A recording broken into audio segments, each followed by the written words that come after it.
we know. Wait, no. So, we started with what, 3, -5? That's this point down here. Okay, from that point of 3, -5, we only got 2 different answers, but that's awesome, in my opinion. We got this answer of, oops, it's not what I want. 3, what was that? -35. But we also got this answer over here of 8,5.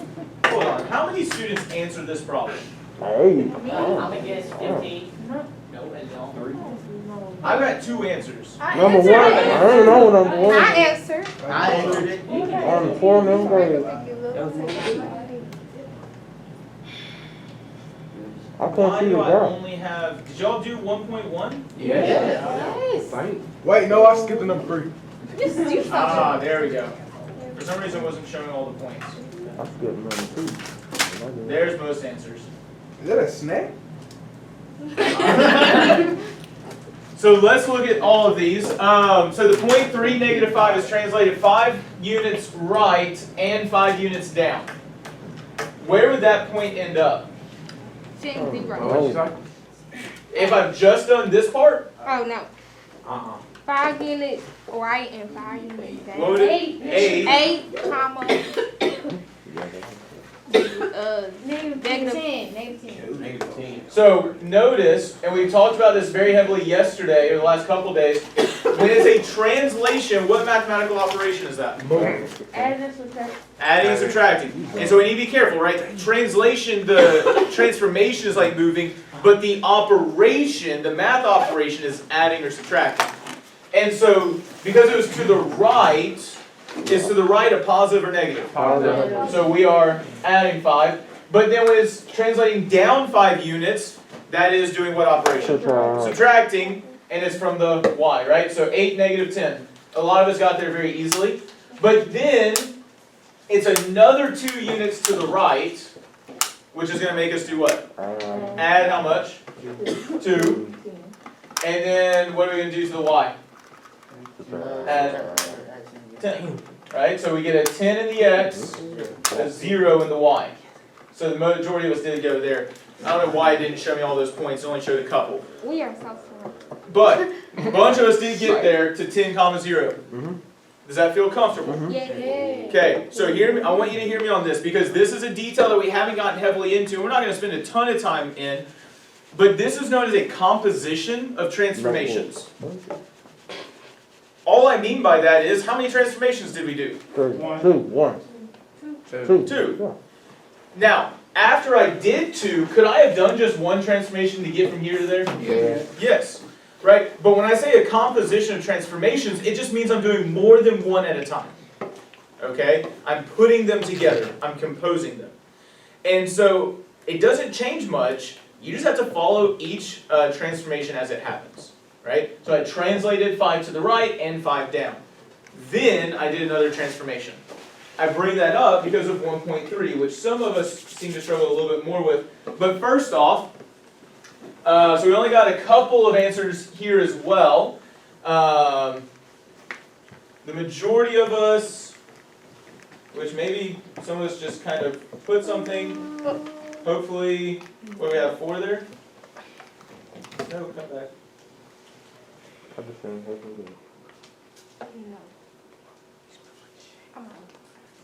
So it's just 5 of us there, 1 there, and a whole bunch there, okay?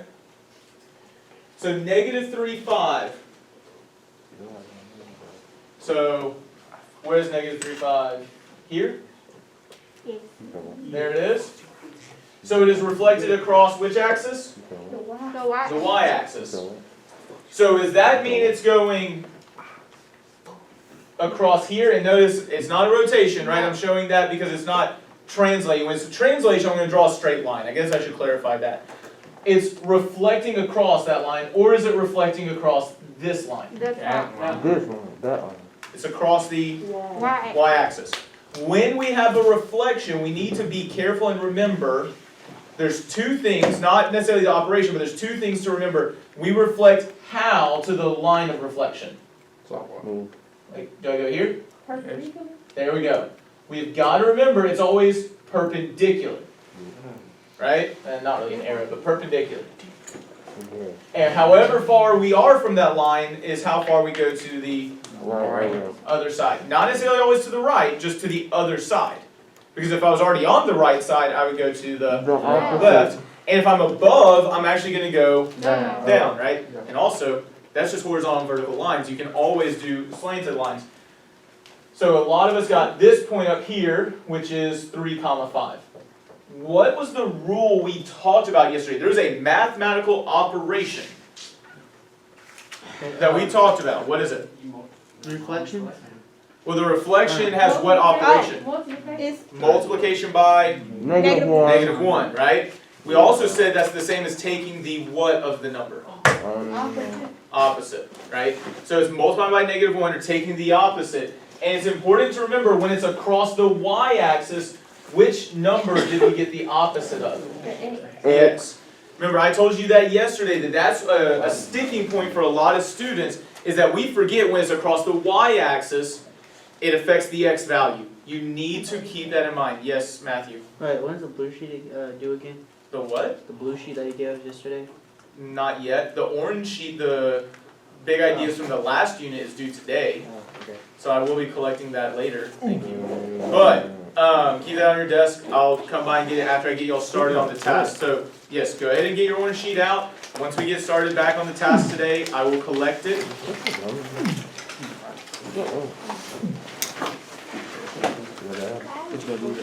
Alright. But I will say Matthew is asking a pertinent question. We should not be on this unit very long, where transformations don't take too long. And I saw someone yesterday, I think it might have been Ireland, somebody was already taking, no, this is someone in my first block, never mind.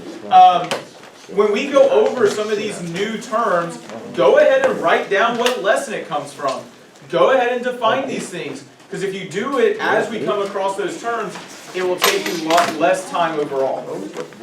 But the orange sheet, the big idea sheet is due today. I'll come and get it, just put it on the desk. If there's an empty desk near you, I'll collect it. Alright? So,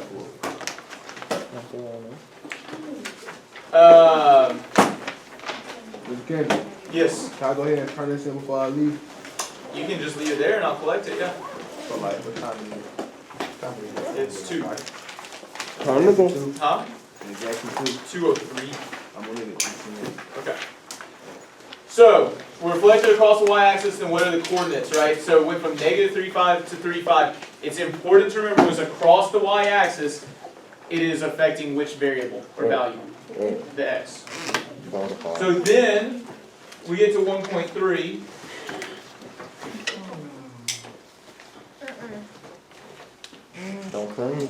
Got most answers there, got one answer. Okay, so I got about half and half. Notice we're starting at, again, what point? Negative 3. Right here. And what is the first thing it asked me to do? Reflect across, well, the first thing. Reflect across the x. It then asked me to reflect across the y as well. What would we call that since it's 2 transformations? Transformation. Starts with a C. I think I hear you, but you also have your hood over your mouth, so I can't really hear. Composition. Thank you. You can say it louder. Right? It's called a composition. So we just do one and then we do the next one. You can sometimes find an operation that does them both at the same time, but if I'm doing it across the x-axis, I'm not going to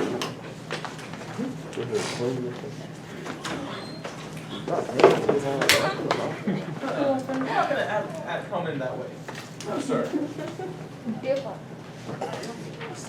You know a lot of time. Stop touching me, dude. You gay? Look, you gay. I'm gonna tell your ass. Stop touching me.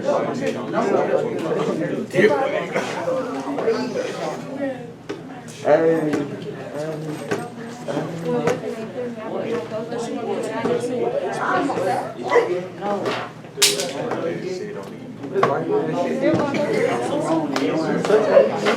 Ooh, sorry.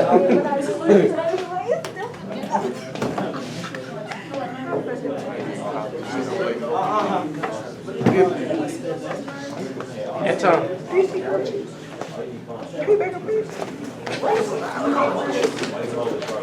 Goddamn, what's going on here?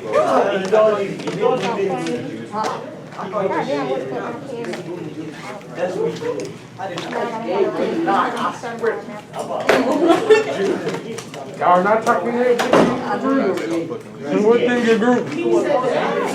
Talk within your group. Within group. They're not talking about that. I can tell. So, remember, if it's reflecting across the x-axis, every time it's a reflection, what's the operation?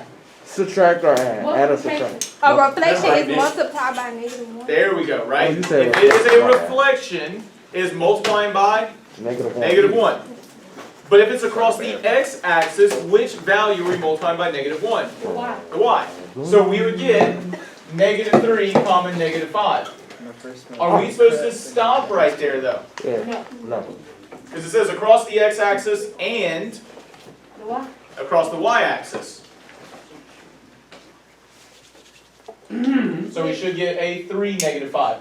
Sir, wait. Ma'am. You said, Hitting too hard. sir, I barely hit you. You say? across the Fact, x-axis, fact. it changes the y value? Excuse me, sorry, I can't hear you because some people are mumbling and talking instead of listening to questions that might help them understand the math better. What did you say? You said across the x-axis. Sorry, hold on. Brandon and Austin and Josh are having their own conversations instead of, okay, Brandon and Austin also was looking straight at you instead of at Brandon, so I assumed you were involved. Instead of paying attention and listening as I just asked you to do. Kelsey, please continue your question. So you said when across the x-axis it takes the y value? So when it's across the x-axis, we're multiplying the y value by -1. Right? So -3, 5 became -3, -5. Remember, if it's across the x-axis, which direction is it going? Wow. In the y direction. So it's affecting the y value. Okay?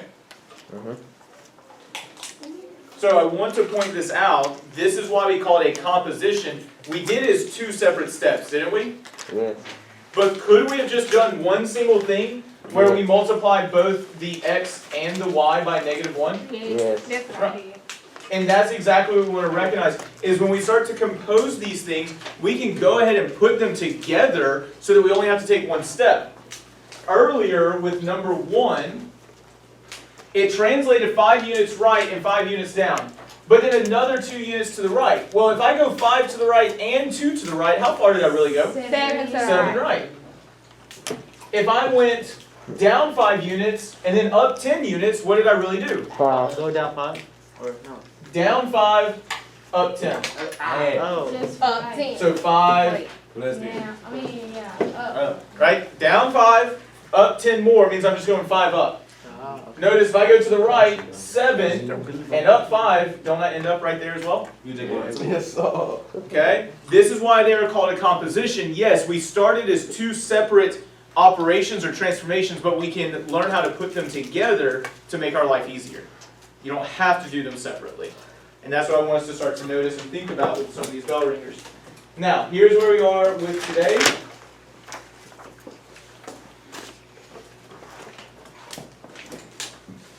So we are going to continue with the exploring transformations. Where we'll finish up reflections within that today and then work on reflections and rotations. Josh, it helps when you pay attention instead of playing with your water bottles. So we're going to work on these things. Before we get started, I do want to backtrack something I said yesterday because I was still frustrated. That's my bad. Someone made a comment about how we did better yesterday. And I was irritated and I said, but we still have a long ways to go. And that is true. We do still need to improve, but I also don't want to take away progress. As a whole, yesterday was a better day in talking about mathematics. However, I do want to tell you, and I want to, and I want to point out, because this is what I need you to be aware of. Y'all could be actively working better. These lessons were designed to take 30 to 45 minutes each. That means the first page and half of the second page was supposed to take 30 to 45 minutes. It's been almost 2 days and we haven't even finished the first lesson that we have in this little packet. I know that you are capable of more, and I need you to work actively within your groups. It's hard to work actively within our groups if any of the group is not actively working. So hold your group accountable to working with you. Talk with each other about the math. Matthew, what are you doing? I'm doing the lesson. Okay, that's something to do at home, bud. I need you listening now. So, with this lesson, let's get back into it. We should already have, well, don't forget what we're trying to do is translate, rotate, and reflect points, angles, lines, segments, and shapes. And remember, the big thing is, and this is something that Ari was talking about earlier, and I understand this, where she's like, I could easily do this if I was given a graph. Yes, but what we're trying to do is learn how to go from the graph to just doing it mathematically in our head. Because it is easy to do in a graph, but you're not always going to have a graph given to you. And if you understand how to do these mathematically, this is going to help you understand some parts of Algebra 1 way better next year. So it's important to understand the math behind those transformations.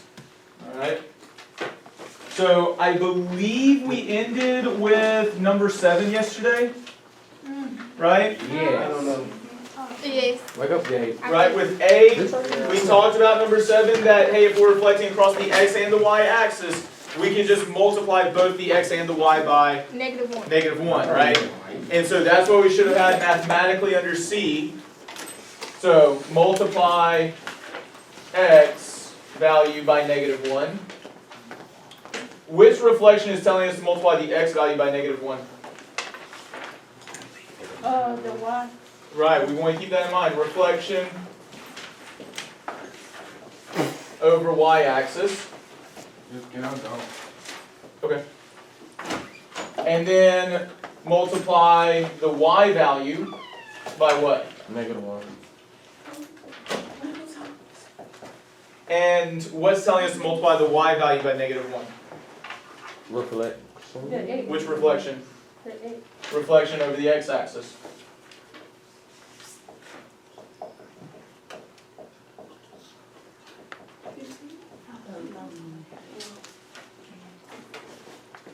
Did we write that already? Or?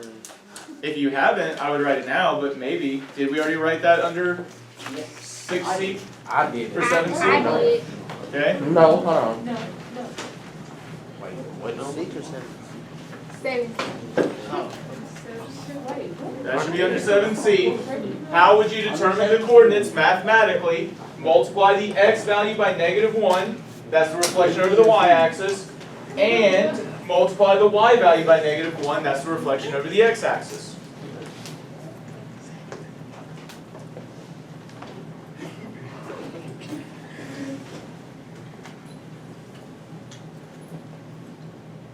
You walked all the way around. I'm trying to get number. I got it.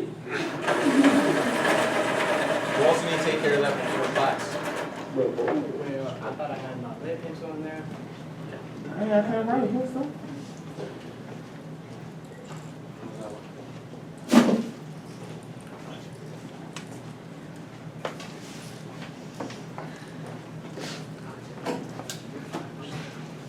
Terrence, Well, you went away.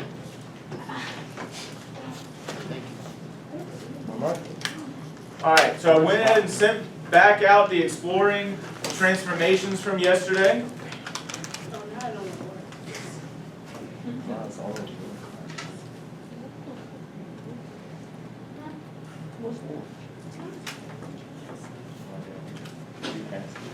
Ew. Alright, so frustrating.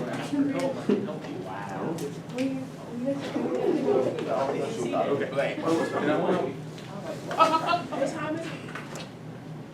to dump hole or you want to stop? No, it's not about a donut. What's your, show me your slip. Supposed to show me that before class starts, so I know. She's trying to find it.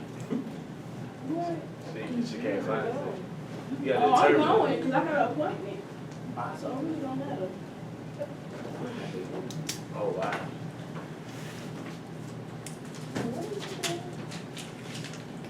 She pulled that out like it mean business. Good. Alright, so we should be on page 3.1 right now. If you haven't already gotten there, if you have, keep working where you are. But we should be dragging the points labeled V and H so that L lies completely in quadrant 4. And what translations are needed so that the image of L lies completely in quadrant 4, right? So we're looking at that. We're also looking at the numbers 9 and 10 on 4.1. Hopefully we finish this in about the next 20 minutes or so, and then we can have a whole class discussion and get to the next task. Any questions on what we're supposed to be working on? On 4.1? We're supposed to be on 3.1 or 4.1 if you've already finished 3.1. I did hear a good question that's important. What are the names of the quadrants? What's this one? One. Okay. What is this one? 4. That's 4. That's 4. Yeah. This one is 2. and 3. So I know I went in a backwards order. That was to make sure that we actually understood, but what it really is 1, 2, 3, 4. It's counterclockwise. I thought it was 1, 2, 3, 4. 1, 2, 3, and 4. It follows a counter. So we start here because it's positive in the x, positive in the y, and then it's always counterclockwise. Does that make sense? Yes. So that's how I remember it. Start at 1, and it's counterclockwise from there. All right, let's get to work. Do you have a question? Huh? No, because y'all gonna fall asleep. No, we're not. Yes, you are.